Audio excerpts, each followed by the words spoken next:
Hi everyone, Rodrigo Zaninetti here, and this is Diffusion by Defined.ai, your 3-minute espresso shot of AI news that actually matters. Let's get into it. According to industry analyst Ming-Chi Kuo, OpenAI is in discussions with MediaTek, Qualcomm, and Luxshare to develop a smartphone built around AI agents rather than traditional apps. Component specs are expected to be finalized by the end of 2026 or early Q1 2027, with a mass production targeting 2028. The device would run a mix of on-device and cloud models, and instead of opening an app, users would simply hand the task to an agent. By controlling its own hardware stack, OpenAI would sidestep the restrictions that Apple and Google currently impose on what AI can access within their ecosystems. If this materializes, it signals a fundamental rethink what a smartphone is, from a platform for apps to a platform for agents.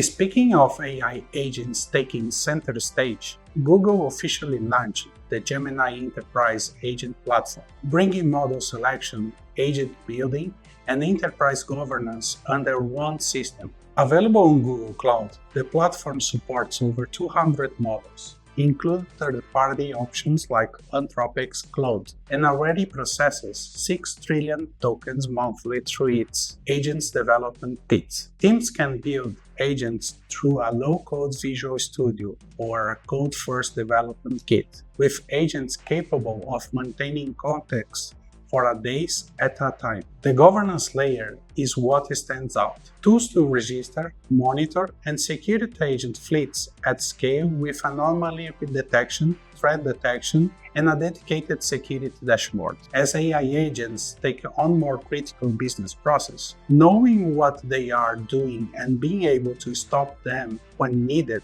becomes just as important as building them in the first place. Now from the cloud to the factory floor. Stuttgart-based robotics software startup Sereact has closed a $110 million Series B, led by Headline with Bullhound Capital, Felix Capital, and Daphne joining the hunt. The company's software already powers over 200 robot systems for manufacturers, including BMW and Daimler Truck. But this funding goes towards Cortex 2.0, a reasoning model that allows robots to simulate outcomes and anticipate errors before they happen. Basically, the difference between a robot that reacts and the one that thinks ahead. This shift towards predictive physical AI requires vast amount of diverse, real-world interaction data to train on. Exactly the kind of multimodal, ethically sourced datasets that Defined.ai